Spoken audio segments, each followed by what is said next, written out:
Hello friends, hi नमस्कार, welcome to my YouTube channel let's do and learn. Guys, आप सभी का अपने YouTube channel let's do and learn में बहुत बहुत स्वागत करती हूं। और आज हमारे चैनल को सब्सक्राइब करने के लिए यहां पर आप सब्सक्राइब का बटन क्लिक करिए, साथ ही बेल आइकॉन ऑल वाले क्लिक करिए ताकि सभी नोटिफिकेशन। हेलो फ्रेंड्स, हाय नमस्कार, welcome to my YouTube channel let's do and learn. Guys, आइए प्रश्न नंबर 1 की ओर चलते हैं। और आज मैं आप सभी के लिए विश्व इतिहास का वीडियो लेके आई हूँ और इस पे बहुत सारे प्रश्नों का संकलन लेके यहाँ आप सभी के सामने मैं आई हूँ। तो सबसे पहले चलते हैं क्वेश्चन नंबर 1 क्या कहता है, पढ़ते हैं। सुधार आंदोलन क्या है?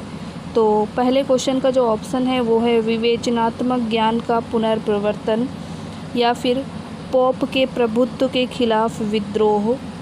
नेक्स्ट है परम राजश्री का उदय, और लास्ट ऑप्शन है मनुष्य के आचार व्यवहार में परिवर्तन। तो इन सभी में से जो सही आंसर होगा वो होगा पोप के प्रभुत्व के खिलाफ यहाँ पर क्या है, विद्रोह। ये वाला ऑप्शन सही उत्तर होगा। आइए नोट पढ़ते हैं कि सुधार आंदोलन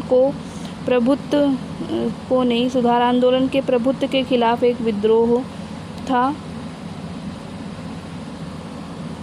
इस आंदोलन को प्रोटेस्ट सुधार आंदोलन भी कहा जाता है।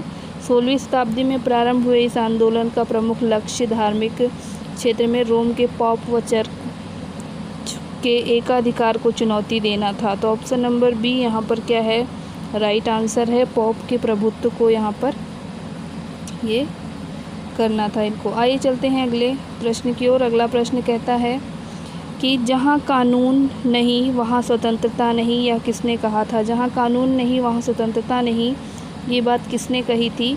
तो पहला ऑप्शन है प्लेटो, दूसरा है मैकियावेली, तीसरा है जॉन लॉक, चौथा है कार्ल मार्क्स। तो ये किसने कहा था? तो इसको जॉन लॉक ने कहा था। ऑप्शन नंबर सी यहाँ पर सही उत्तर होगा। जॉन लॉक द्वारा कही गई ये बात है कि जहाँ कानून नहीं वहाँ स्वतंत्रता नहीं। नोट में पढ़ते हैं कि प्रख्यात राजनीतिक विचारक जॉन लॉक ने अपनी पुस्तक the second treatise of government में कहा है कि जहां कानून नहीं वहां स्वतंत्रता नहीं। तो इनकी पुस्तक का नाम यहाँ पर मैंने दिया है, ये भी इम्पोर्टेंट है, आप इसको भी ध्यान से रीड करिएगा। आइए चलते हैं अगले प्रश्न की ओर। अगला प्रश्न है लोकतांत्रिक समाजवाद की विधियाँ हैं। लोकतांत्रिक समाजवाद की कौन सी विधियां हैं? पहला है ऑप्शन क्रांति, दूसरा है आम हड़ताल, तीसरा है तोड़फोड़, चौथा है समझाना और प्रचार करना। तो लोकतांत्रिक समाजवाद की जो विधियां हैं वो क्या है, समझाना और प्रचार करना। इसमें नोट में बहुत ज़्यादा कुछ आपको है नहीं, यहाँ पर सीधा विधियां ही बता दी गई। नेक्स्ट क्वेश्चन है हमारा, रूस के पॉपुलिस्ट आंदोलन अराजकतावाद के सह संस्थापक कौन थे? तो यहाँ पर क्या होगा, सह संस्थापक कौन थे? पहला है मिखाइल बैक्यूनिन, दूसरा है गोरकी, तीसरा है लियो टॉलस्टॉय, चौथा है तुर्गनेव। तो इसमें जो सही ऑप्शन है वो है बैक्यूलिन। लोक लुभावनवाद के शुरुआती दिनों में सबसे प्रभावशाली व्यक्ति था। यह एक रूसी क्रांतिकारी अराजकतावादी समूहवादी अराजकतावादी का ये क्या है, संस्थापक है। तो कौन है, मिखाइल बैक्यूनिन, ये सही उत्तर होगा इस प्रश्न का। आइए चलते हैं अगले प्रश्न की ओर। अगला प्रश्न है समाजवाद मूलतः किसका आंदोलन है? तो पहला ऑप्शन है इस प्रश्न के लिए बुद्धिजीवी, दूसरा ऑप्शन कहता है गरीब लोग, तीसरा है मध्यम वर्ग, चौथा है कामगार। तो इन सभी में से जो राइट आंसर होगा वो होगा हमारा श्रमिकों का। तो आइए नोट पढ़ते हैं। इमाइल ने समाजवाद के संबंध में कहा है कि समाजवाद का अभिप्राय श्रमिकों के ऐसे संगठन से है जिनका उद्देश्य पूंजीवादी संपत्ति को सामाजिक संपत्ति में परिवर्तित करने के लिए राजनीतिक शक्ति प्राप्त करना है। तो ये किसका है, तो विशेषता किसका है, कामगारों का है। ऑप्शन नंबर डी होगा। अतः स्पष्ट है कि समाजवाद मूलतः कामगारों का आंदोलन है। चलते हैं नेक्स्ट क्वेश्चन की तरफ, जो कि आप सभी जानते हैं इनको इस क्वेश्चन के बारे में कि ग्रेट वॉल ऑफ चाइना ये बहुत ही फेमस है। तो चीन की ग्रेट वॉल का निर्माण किसने कराया था? पहला ऑप्शन है ली ताइपू, दूसरा है सी हुआंग और चौथा है लाओ त्से तीसरा था लाओजे, चौथा है कन्फ्यूशियस। तो चीन की जो महार दीवार है ग्रेट वॉल ऑफ चाइना, इसका निर्माण चीन के प्रथम सम्राट शी हुआंगती, यहाँ पर थी नहीं बल्कि ती होगा, इन्होंने कराया था। कितने ईयर में? तो ये 220 से लेकर 206 ईस्वी से पूर्व इन्होंने क्या किया, कराया था। आइए चलते हैं अगले प्रश्न की ओर। अगला प्रश्न है यहाँ पर, मार्को पोलो किस लिए विख्यात हैं? तो मार्को पोलो किस लिए विख्यात हैं ये आपको बताना है। तो पहला ऑप्शन क्या है? तो पहला ऑप्शन है ग्रीनलैंड की खोज करने के लिए। दूसरा ऑप्शन है चीन, भारत और एशिया की यात्रा करने के लिए। तीसरा ऑप्शन है गुड होप केप का चक्कर लगाने के लिए। चौथा ऑप्शन है कनाडा की खोज करने के लिए। तो मार्को पोलो 1257 ईस्वी से 1324 ईस्वी तक भारत और एशिया की यात्रा करने के लिए विख्यात हैं। तो किस लिए विख्यात हैं? भारत और एशिया की यात्रा करने के लिए। तो यहाँ पर ये वाला आंसर सही होगा। आइए चलते हैं अगले प्रश्न की ओर। अगला प्रश्न है, कार्ल मार्क्स की पुस्तक दास कैपिटल कब प्रकाशित हुई थी ये बताना है। ईयर बताना है आपको। 1857 में, 1862 में, 1867 में, 1872 में। तो कब हुआ था? तो ये जो ऑप्शन है वो ऑप्शन क्या कहता है, कार्ल मार्क्स ने ये किया कब किया है? तो इसको किया है 1867 में, यानी 1867, यानी ऑप्शन नंबर सी यहाँ पर सही होगा।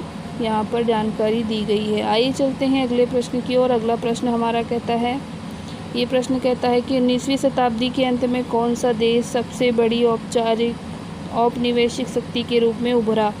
तो पहला ऑप्शन इसके लिए है फ्रांस, दूसरा है स्पेन, तीसरा है ब्रिटेन, चौथा है जर्मनी। तो इन सभी में से जो राइट आंसर है वो है हमारा ब्रिटेन। आइए जानते हैं कि ऑप्शन कौन सा सही है। तो ऑप्शन नंबर सी सही है इस प्रश्न के लिए। चलते हैं नेक्स्ट प्रश्न की ओर। अगला प्रश्न है, ये कहता है कि निम्नलिखित में से किसकी लड़ाई में नेपोलियन फ्रांस की अंतिम हार हुई थी? तो पहला ऑप्शन है ट्राफलगर की लड़ाई, दूसरा है वाग्राम की लड़ाई, तीसरा है पिरामिड की लड़ाई, चौथा है ऑस्टलिच की लड़ाई। तो इसमें जो सही उत्तर होगा वो क्या है? विकल्प में दी गई लड़ाई। वैसे नेपोलियन की हार मात्र ट्राफलगर की लड़ाई में नहीं हुई थी, बल्कि नेपोलियन की अंतिम हार दूसरे किसी युद्ध, जो कि वाटरलू की प्रसिद्ध युद्ध था, उसमें हुई थी। तो ये जो विकल्प है यहाँ पर ये सही नहीं है, और ये प्रीवियस ईयर क्वेश्चन है, आपके एग्ज़ाम में आ चुका है, और यहाँ पर ऑप्शंस गलत दिए हुए हैं। आइए चलते हैं, और ऑप्शन राइट आंसर क्या है? तो इस प्रश्न का वाटरलू की प्रसिद्ध लड़ाई में नेपोलियन की अंतिम हार हुई थी। नेक्स्ट प्रश्न यहाँ पर कहता है कि निम्नलिखित में से कौन सा व्यक्ति इटली के एकीकरण से संबंधित नहीं था? तो पहला ऑप्शन है कैवूर, दूसरा है गैरीबाल्डी, तीसरा है मुसोलिनो, चौथा है मैजिनी। तो आइए नोट पढ़ते हैं कि इटली के एकीकरण का श्रेय मैजिनी, कैवूर और गैरीबाल्डी को दिया जाता है। इटली के एकीकरण का जनक जोसेफ मैजिनी को माना जाता है। मुसोलिनी इटली के एकीकरण से संबंधित नहीं थे। तो यहाँ पर सही उत्तर क्या है? मुसोलिनी, ये इसमें संबंधित यहाँ पर नहीं है। आइए चलते हैं अगले प्रश्न की ओर। अगला प्रश्न है, द्वितीय विश्व युद्ध के दौरान जापान के किन शहरों में परमाणु बम गिराए गए थे? बहुत ही फेमस क्वेश्चन है, और इस प्रश्न को तो उत्तर आप पहले से जानते होंगे। टोक्यो और हिरोशिमा, दूसरा है नागासाकी और मियाजाकी, तीसरा सेंसुई और हिरोशिमा, चौथा है हिरोशिमा और नागासाकी। तो इस प्रश्न का उत्तर तो आप पहले से ही जानते हैं, नागासाकी। आइए मैं कुछ इंपॉर्टेंट बता देती हूँ इस प्रश्न के बारे में। तो द्वितीय विश्व युद्ध के दौरान जापान के हिरोशिमा शहर पर क्या हुआ था? तो 6 अगस्त 1945 को नागासाकी शहर पर, और 9 अगस्त 1945 को यूएसए द्वारा परमाणु बम गिराए गए थे। यहाँ पर हिरोशिमा पर 6 अगस्त को, नागासाकी में 9 अगस्त को, और दोनों में ही सन सेम है, यानी कि 1945 में ही। आइए नेक्स्ट क्वेश्चन की ओर चलते हैं। निम्नलिखित में से किसके पतन से फ्रेंच क्रांति का आरंभ हुआ? पहला है बास्तील, दूसरा है कामिनूस, तीसरा है जैकोबिन और चौथा है पिल्ट्रिज। तो यहाँ बास्तील का दुर्ग का पतन फ्रेंच क्रांति इतने सन में हुआ था, 1789 ईस्वी में आरंभ हुआ था। आइए चलते हैं ऑप्शन नंबर 1 सही है। यहाँ पर ऑप्शन मैंने बताया नहीं था, ऑप्शन नंबर 1 सही है। आइए अगले प्रश्न की ओर चलते हैं। शीत युद्ध का अभिप्राय क्या है? शीत युद्ध का अभिप्राय क्या है, इससे आप क्या समझते हैं? तो पहला ऑप्शन है पूर्व और पश्चिम के बीच तनाव, दूसरा है पूंजीवादी और साम्यवादी दुनिया के बीच, तीसरा है वैचारिक दुश्मनी महाशक्ति के बीच तनाव, चौथा है उपयुक्त में से सभी। तो शीत युद्ध का अभिप्राय क्या है? तो ये पूंजीवादी और साम्यवादी, ऑप्शन नंबर बी यहाँ पर सही उत्तर होगा। आइए पढ़ लेते हैं। शीत युद्ध से अभिप्राय पूर्व पश्चिम के बीच तनाव, पूंजीवादी और साम्यवादी के बीच वैचारिक दुश्मनी, यहाँ वैचारी नहीं होगा, वैचारिक दुश्मनी तथा महाशक्तियों के बीच तनाव से है। नेक्स्ट क्वेश्चन की ओर चलते हैं गाइस। यहाँ पर ऑप्शन प्रश्न के साथ ही प्रिंट हो गया है। तो रूसी क्रांति किस वर्ष हुई थी? ऑप्शन नंबर 1 है 1905, दूसरा है 1919, तीसरा है 1917 और चौथा है 1929। तो ये कब हुई थी? तो 1917 में हुई थी, इसका आंसर है। नेक्स्ट क्वेश्चन की ओर चलते हैं।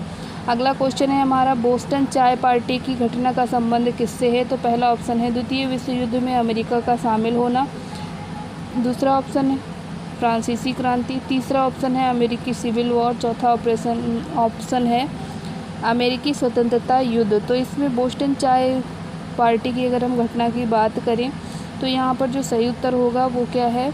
तो सही उत्तर है अमेरिकी स्वतंत्रता युद्ध के दौरान। लास्ट ऑप्शन सही होगा, ऑप्शन नंबर 4। और ये हुआ कब था? तो ये 1773 में हुआ था।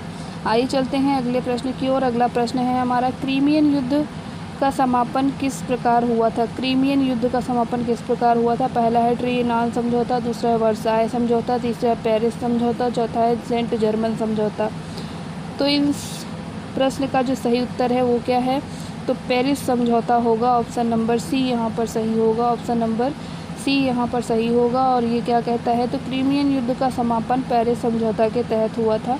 ये यहाँ पर इम्पोर्टेंट नोट है। चलते हैं अगले प्रश्न की ओर। अगला प्रश्न यहाँ पर कहता है कि 1854 से 1856 में क्रीमियन युद्ध किन के बीच लड़ा गया था? पहला है रूस और तुर्की, दूसरा है यूएसए और इंग्लैंड, तीसरा है रूस और जापान, चौथा है इंग्लैंड और फ्रांस। तो यहाँ पर जो लड़ा गया था ये किसके बीच लड़ा गया था? आइए नोट देखते हैं। क्रीमियन का युद्ध 1854 ईस्वी में शुरू हुआ था, 1856 ईस्वी में इसका समापन हुआ।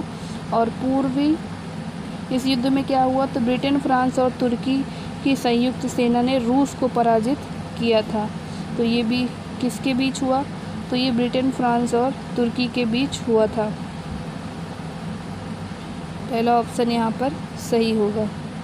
आइए चलते हैं अगले प्रश्न की ओर। अगला प्रश्न है, प्रथम विश्व युद्ध में जापान किसकी ओर से लड़ा था? तो पहला ऑप्शन है इस प्रश्न के लिए किसी की ओर से नहीं, वह तटस्थ था।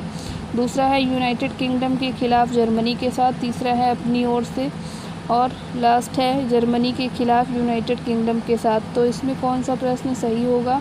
तो ये कहता है कि नोट की ओर चलते हैं। नोट कहता है कि प्रथम विश्व युद्ध में जापान दूसरी शक्तियों के खिलाफ मित्र राष्ट्रों के साथ था, जबकि द्वितीय विश्व युद्ध के दौरान यह जर्मनी के साथ था। तो किसके साथ था? यूनाइटेड किंगडम जर्मनी के साथ था। ऑप्शन नंबर बी यहाँ पर सही उत्तर होगा इस प्रश्न के लिए, ऑप्शन नंबर बी यहाँ पर सही उत्तर होगा। चलते हैं अगले प्रश्न की ओर। अगला प्रश्न है हमारा, किस संधि से प्रथम विश्व युद्ध समाप्त हुआ? तो पहला ऑप्शन है ताशकंद संधि, दूसरा है वर्सेल्स संधि, तीसरा है तिलसिट संधि, चौथा है बर्लिन संधि। तो आप सभी जानते हैं वर्साई की संधि से द्वितीय विश्व युद्ध क्या हुआ था? समाप्त हुआ था। आइए संधि के बारे में पढ़ लेते हैं। वर्सेल्स की संधि से प्रथम विश्व युद्ध समाप्त हो गया। 11 नवंबर 1918 को जर्मनी ने आत्मसमर्पण कर दिया। उसके बाद क्या हुआ? तो 28 जून 1919 को जर्मनी व मित्र राष्ट्रों ने फ्रांस में पेरिस के निकट स्थित वर्साई में एक संधि पर हस्ताक्षर किए, जिसे प्रथम युद्ध का औपचारिक समापन माना गया। आइए चलते हैं अगले प्रश्न की ओर। अगला प्रश्न है, यूनाइटेड नेशंस किसने गढ़ा है, यानी इसको किसने नाम दिया है? तो पहला ऑप्शन है लेनिन, दूसरा है चर्चिल, तीसरा है स्टालिन, चौथा है रूजवेल्ट। तो आप सभी जानते हैं कि ये किसने दिया? तो यूनाइटेड नेशंस शब्द पूर्व अमेरिकी राष्ट्रपति फ्रैंकलिन डी रूजवेल्ट ने कहा था। इस शब्द को पहली बार 1 जनवरी 1942 को संयुक्त राष्ट्र द्वारा की गई घोषणा में किया गया। आइए चलते हैं अगले प्रश्न की ओर। अगला प्रश्न है, दूसरे विश्व युद्ध के दौरान निम्न में से कौन सा देश उन 3 बुरी शक्तियों में से एक नहीं था जिन्होंने मित्र राष्ट्रों शक्तियों के विरुद्ध युद्ध किया? पहला है जर्मनी, दूसरा है इटली, तीसरा है चीन, चौथा है जापान। तो इसमें से जो सही उत्तर होगा वो कौन सा होगा? तो जो सही उत्तर है वो है हमारा दूसरा। आइए नोट पढ़ते हैं। नोट पढ़ते ही आपको आंसर पता चल जाएगा। दूसरे विश्व युद्ध के दौरान चीन उन 3 शक्तियों में से एक नहीं था, यानी यहाँ पर कौन सा ऑप्शन सही होगा? तो ये वाला सही होगा, जिन्होंने मित्र राष्ट्रों के विरुद्ध युद्ध किया था। जर्मनी, जापान, इटली द्वारा संयुक्त रूप से एक त्रिपक्षीय संधि पर 27 सितंबर 1940 को क्या किया गया? तो हस्ताक्षर किया गया, जिसके तहत द्वितीय विश्व युद्ध में ध्रुवीय शक्तियों की क्या हुई? तो स्थापना हुई। आइए चलते हैं अगले प्रश्न की ओर। अगला प्रश्न है, मेन काम्फ का लेखक कौन है? तो पहला ऑप्शन है हिटलर, दूसरा मुसोलिनो, तीसरा ऑप्शन है बिस्मार्क, चौथा है मैजनी। तो आप जानते हैं ये मेन काम्फ क्या है? हिटलर का आत्मकथा है और हिटलर को नाजीवाद विचारधारा का प्रवर्तक माना जाता है। इसने एक राष्ट्र नेता का नारा देकर जर्मनी में 1920 में नाजी दल की स्थापना की और 33 में जर्मनी का चांसलर बना।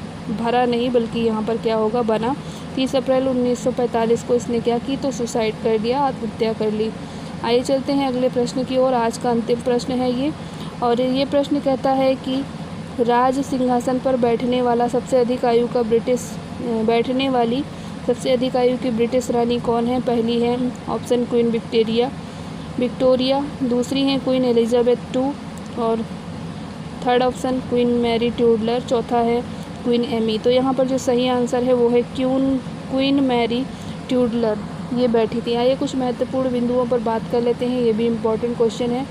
जो चीन की जो दीवार है ग्रेट वॉल ऑफ चाइना, इसका निर्माण किन के राजवंश में हुआ था? ये उस राजवंश का नाम है जिस राजवंश ने ग्रेट वॉल ऑफ चाइना का निर्माण कराया था। तो आप इसको क्वेश्चन से नहीं लेंगे बल्कि इसका नाम, इस राजवंश का नाम ही है किन राजवंश, और इसकी इंग्लिश भी है यहाँ पर लिख दी है मैंने। आइए चलते हैं अगले पॉइंट की ओर। अगला पॉइंट कहता है स्वतंत्रता, समानता और बंधुत्व के विचार जिसने भारत का राष्ट्रीय आंदोलन प्रभावित हुआ था, जिससे वो किसकी क्रांति से लिया गया था? तो फ्रांस की क्रांति से लिया गया था। और लास्ट इम्पॉर्टेंट पॉइंट यहाँ पर बचता है, वो क्या कहता है कि दास कैपिटल को समाजवाद की बाइबिल कहा जाता है। तो दास कैपिटल को क्या कहा जाता है? तो समाजवाद की बाइबिल कहा जाता है। वीडियो कैसी लगी आपको कमेंट बॉक्स में कमेंट करके हमें ज़रूर बताएं, और ऐसी ही जानकारी भरी वीडियोज़ के लिए हमारे यूट्यूब चैनल को सब्सक्राइब करना ना भूलें। Thank you. जय हिंद, नमस्कार।